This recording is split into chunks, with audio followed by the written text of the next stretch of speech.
Falando um pouquinho sobre planejamento, vamos falar um pouquinho sobre planejamento para quem está começando a empreender ou para quem já está empreendendo, mas de repente não começou da maneira certa, essa parte de planejamento financeiro. Muitas pessoas, às vezes, elas pegam a sua reserva e investem tudo ali no negócio, às vezes vendem um carro, um bem, pega o fundo de garantia, pega o fundo de garantia, né, rescisão do trabalho, tá saindo da CLT e ela vai lá e coloca tudo, cada centavo naquele novo projeto. Como que você instrui, o que você acha assim sobre isso, sobre esse planejamento aí para os empreendedores? Perfeito. Vou até voltar um passo atrás, né? Penso que o principal ponto, né, para um empreendedor é a base de conhecimento. Você conseguir entender como construir um fluxo de caixa, onde encontrar bons fornecedores, onde encontrar esses clientes, como treinar uma mão de obra. E o empreendedor, por mais que às vezes ele sinta que ele já sabe muito, ele vai encontrar diversas situações que ele não conhece e o mercado também está sempre se ajustando. Então, por exemplo, você é do marketing digital, Camila. Você sabe que agora surgindo inteligência artificial, já existem várias automações que são extremamente benéficas. Você consegue utilizar aquela base de dados de uma maneira extremamente inteligente para otimizar alguns resultados. Então, naturalmente, quem parou de estudar há um ano atrás e é do marketing digital bem-sucedida, já vai ficar para trás. Tudo muda. Existe uma atualização o tempo inteiro, né? Então, o empreendedor, ele não pode parar de estudar. E ele tem que entender um pouquinho de cada área, né?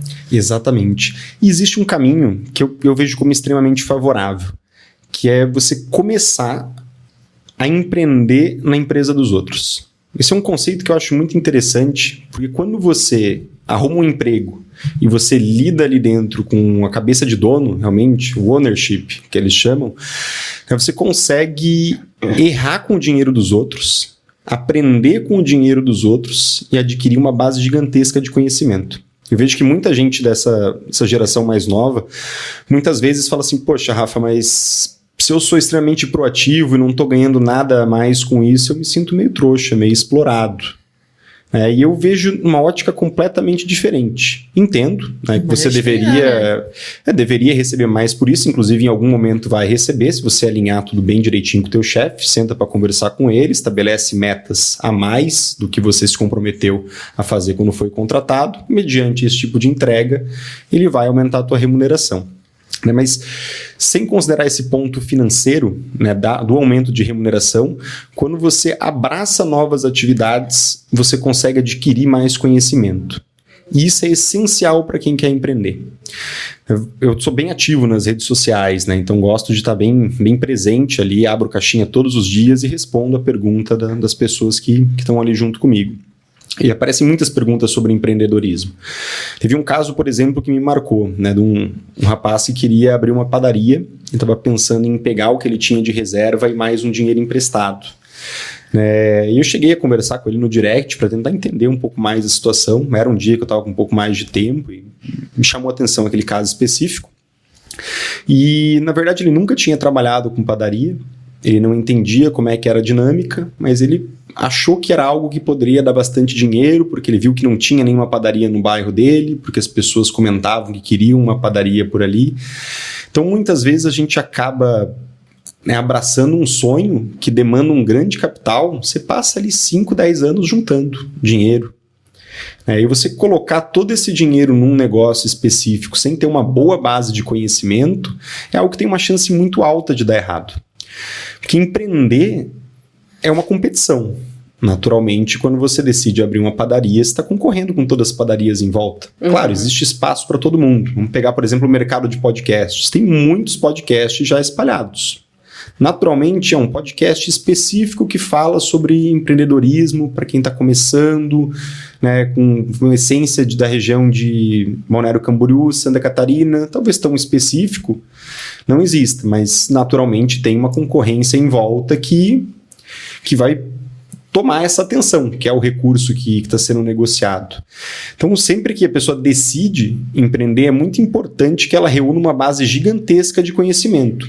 E o emprego nada mais é do que você conseguir reunir essa base de conhecimento de uma forma remunerada. Você está recebendo para aprender. Olha que negócio fantástico. Quando eu trabalhei de garçom, eu poderia falar assim, bom, isso aqui poderia ser preconceituoso no sentido de ser um subemprego, né? E eu não acho que é nem um pouco um subemprego, mas para muitas pessoas poderia pensar dessa forma, né? Pensar assim, poxa, meu filho vai trabalhar de garçom, sempre estudou em bons colégios, por que será que ele está se sujeitando a esse tipo de situação? Eu via de uma forma completamente diferente. Se algum dia eu quiser montar um restaurante, eu sei como é que funciona uma estrutura de uma cozinha, sei como é que funciona a logística para faxina e higienização. E atendimento, né? É a porta, é o cartão de entrada de qualquer empresa. Tu quer saber como atender o cliente, como receber ele, como conquistar ele, como fidelizar ele. Exatamente. Gestão de estoque, né? Então, todos os aspectos ali atrelados a uma operação de restaurante, eu já comecei a aprender. Era meio restaurante, meio balada, né? Os beach clubs, então eu já consegui começar a absorver esse tipo de conhecimento. Naturalmente foi replicável depois, porque na parte do atendimento foi extremamente útil ali quando se fala da parte de assessoria de investimentos. Então esse é o primeiro ponto, né? Estude muito e trabalhe muito. Se você quer abrir um negócio em algo que você não tem experiência, recomendo que trabalhe pelo menos 1 ano, 2 anos nessa área, para você fazer todas as besteiras que você faria com o teu próprio dinheiro, faz com o dinheiro do teu chefe. Não intencionalmente, pelo amor de Deus, né? Mas você vai fazer cagada. Vai ser uma escola, né? Vai ser uma escola. Exatamente, a gente erra. A gente não vai acertar. E geralmente as primeiras vezes que a gente faz alguma coisa, sai ruim. Não tem jeito. É a primeira vez que tentou amarrar o tênis, não ficou bonito o nó. Então tudo que a gente vai tentar fazer a primeira vez vai dar errado. A diferença é que quando você entra com caixa limitado, e aí entra justamente na pergunta da Camila, você tem um tempo de fôlego. Imagina um empreendedor como se ele fosse fazer um mergulho. E ele está entrando com uma quantidade de oxigênio lá embaixo. E ele sabe que em algum momento ele vai conseguir pegar mais oxigênio. Ele falou assim, não, tem mais 1 galão ali, a gente não sabe quando isso vai vir. Mas em algum momento a gente vai conseguir. Quanto mais recursos você tem, mais fácil fica de você conseguir sobreviver durante mais tempo. E o conhecimento também é importante. Se você olhou o mapa daquela região que você está mergulhando, você já sabe onde tem esse galão, já mergulhou várias vezes, sem correr nenhum tipo de risco. Vai ficando muito mais simples. E depende do negócio, né? Eu acredito. Para padaria, tu tem que ter uma reserva X, de meses X. Depende se você trabalha com produtos, trabalha com serviço. Acho que tudo isso deve modificar daqui a pouco. Você vai ter estoque, né? Então, por exemplo, se você vai colocar uma loja que você precisa de estoque, uma loja física, você vai concorrer também com vendas online, os marketplaces hoje que estão muito fortes, então vai ter um investimento que precisa ser muito bem calculado, né? E você tem todo o valor de estoque que você precisa ter uma quantidade e uma variedade também grande, né? Então, entra também mais planejamento ainda, né? Diferente de uma prestação de serviço, que geralmente teu custo vai ser bem menor. Exatamente. Se você é um autônomo, então você vai precisar de algumas ferramentas, você vai vender o teu serviço, acaba ficando muito mais fácil. Porém, também é importante você ter uma reserva, porque pode ser que você passe muito tempo sem conseguir clientes. Pode ser que você acabe se machucando. E aí você tem que ter algum tipo de estrutura, né? Seja o INSS vai quebrar um galho, se você paga ali, você é um MEI, por exemplo, ou se você tem um seguro de vida que tem esse tipo de cobertura, já vai segurar o teu fôlego durante algum tempo. Mas para empresários que vão vender um serviço numa escala maior ou vão montar uma empresa para vender algum tipo de produto, o ideal é que tenha pelo menos 12 meses de caixa. Em algumas situações, para clientes que eu atendo, a gente coloca até 2 anos. Restaurante, eu tento colocar 2 anos, quando a situação está muito confortável. A gente viu na pandemia que quem sobreviveu é quem tinha caixa alto. Então, eu tive muita sorte com alguns clientes da gente estar extremamente preparado quando chegou nesse momento. E outros que surgiram também foram os que sobreviveram, que tinham dinheiro ali para investir junto comigo, né? E para eles foi muito positivo. Porque... Mas isso é saúde financeira, né? Da empresa, não? Exatamente. É como você vai conseguir cuidar do teu fluxo de caixa e manter a tua empresa saudável. E por que é interessante, né, você ter essa empresa completamente saudável? Porque em momentos de crise, quem está mais preparado é quem consegue sobreviver e que depois corre numa velocidade muito maior, né? Vamos imaginar como se fosse uma floresta. E a pandemia é uma espécie de queimada. As árvores maiores, elas geralmente conseguem sobreviver, dependendo do fogo. Mas aquele matinho mais baixo varre como um todo. Então as empresas que não estavam preparadas, praticamente todas quebraram. Até porque foi algo que ninguém nunca imaginou, né? Então, por isso que é tão importante você ter uma reserva de emergência, porque você nunca sabe quando uma emergência pode acontecer e que tipo de emergência pode acontecer, Exatamente. né? E coisas que a gente nunca imaginou acontecem. Não tem jeito, é o tempo todo, né? Você vai... Né, serve para pessoa comum ali. Você vai estar trabalhando um dia e teu notebook vai parar do nada. Você vai derrubar café nele, né? Você perdeu o teu celular no aeroporto e nunca mais vai encontrar.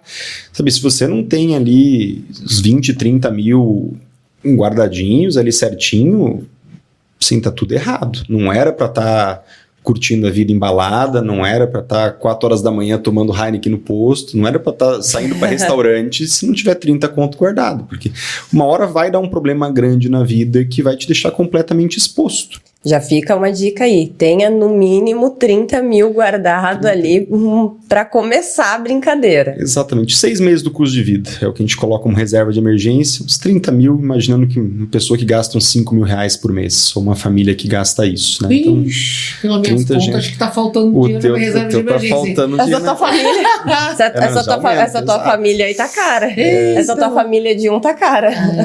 Quem gasta cara, 10 né? é 60, quem gasta 20 é 120. Tem que ter, gente, porque é justamente ali que você consegue resolver os problemas grandes da vida. Um problemão de saúde, aí você descobre que o teu plano de saúde não cobre direito, você vai ter que resolver aquilo. Às vezes uma situação específica na família que não tem nada a ver contigo, mas que você não pode deixar a pessoa desamparada. Então é importante que a gente tenha esse dinheiro separado, e o mesmo vale para as empresas. A gente consegue fazer esse paralelo.